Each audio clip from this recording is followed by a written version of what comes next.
السلام علیکم ناظرین، آپ دیکھ رہے ہیں کہ 11 نیوز یوٹیوب چینل اور میں ہوں آپ کا میزبان لقمان چوہان۔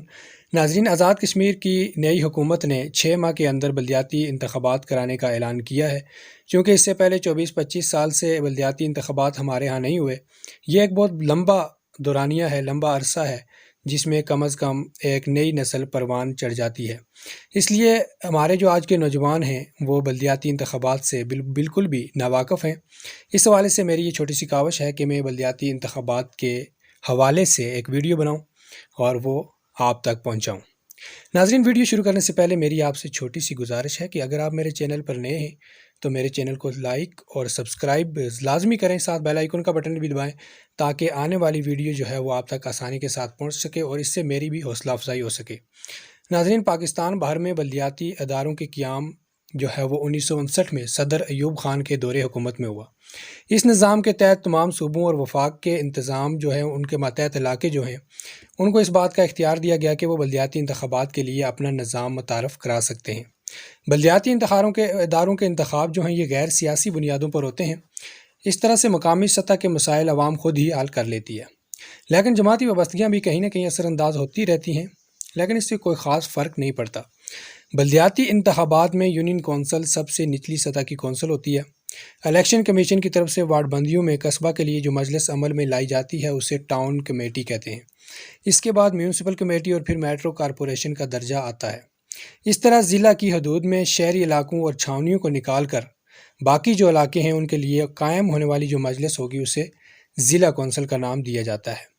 انتخابی طریقہ کار کی بات کی جائے تو اس کے لیے مختلف طریقے ہیں۔ الیکشن کمیشن کی طرف سے ان کو ترتیب دیا جاتا ہے اور یہ اسی کا اختیار ہے۔ بہرحال سابقہ روایات کے تحت ہر یونین کونسل میں وارڈ بندیاں پولنگ اسٹیشن آبادی کو مد نظر رکھ کر کی جاتی ہیں۔ مثال کے طور پر اگر ہم یونین کونسل چناری کی بات کریں، فرض کریں کہ 10 پولنگ اسٹیشن بنتے ہیں یونین کونسل چناری میں، تو ہر گاؤں سے کونسلر کے لیے امیدوار کھڑے ہوں گے اور پولنگ اسٹیشن پر ووٹ جو ہیں 2 ووٹ کاسٹ ہوں گے، ایک ولیج کونسل کے لیے جو اس گاؤں کے مقامی امیدوار کھڑے ہوں گے ان کو، اور دوسرا جو ہے ضلع کونسل کے لیے لڑنے والے امیدوار جو اس یونین کونسل سے کھڑے ہوں گے۔ ان کے انتخابی نشانات جو ہیں وہ باقاعدہ الیکشن کمیشن کی طرف سے جاری ہوتے ہیں۔ رائے دہندگان کو پتہ ہوتا ہے کہ اس نے کس کو اپنے گاؤں کے لیے اور کس کو ضلع کونسل کا ممبر بنانا ہے۔ اس طرح ایک یونین کونسل سے 10 لوکل ممبران اور ایک ضلع کونسل کا ممبر منتخب کیا جاتا ہے۔ مختلف یوسیز سے منتخب ہو کر آنے والے ضلع کونسل کے ممبران جو ہیں وہ اپنے چیئرمین اور دیگر جو ایڈمنسٹریٹو سٹاف ہے اس کا انتخاب کرتے ہیں۔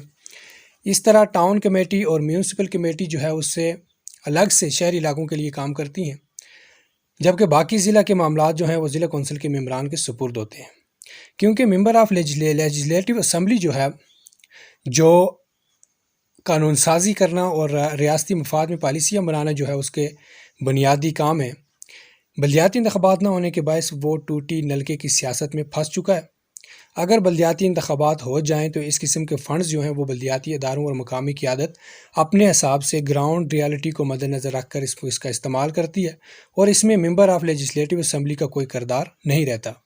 یوں سمجھ لیں کہ جمہوریت کی بقا اور صحیح معنوں میں جمہوریت کی تشریح تب ہی ممکن ہے جب ملک میں بلدیاتی ادارے بحال ہوتے ہیں۔ چونکہ ڈیولپمنٹ فنڈز جو ہیں وہ سب ضلع کونسل کے پاس آ جاتے ہیں، اس لیے وہ گراؤنڈ ریالٹی کو دیکھتے ہوئے ان کا استعمال کرتے ہیں۔ ناظرین، مجھے امید ہے کہ آپ کو میری یہ ویڈیو پسند آئی ہوگی۔ اگر آپ کو اس حوالے سے مزید کوئی کنفیوژن ہے تو آپ کمنٹس باکس میں جا کر کمنٹس میں اپنے سوالات پوچھ سکتے ہیں۔ اپنا رکھیے گا بہت سارا خیال۔ اللہ نگہبان۔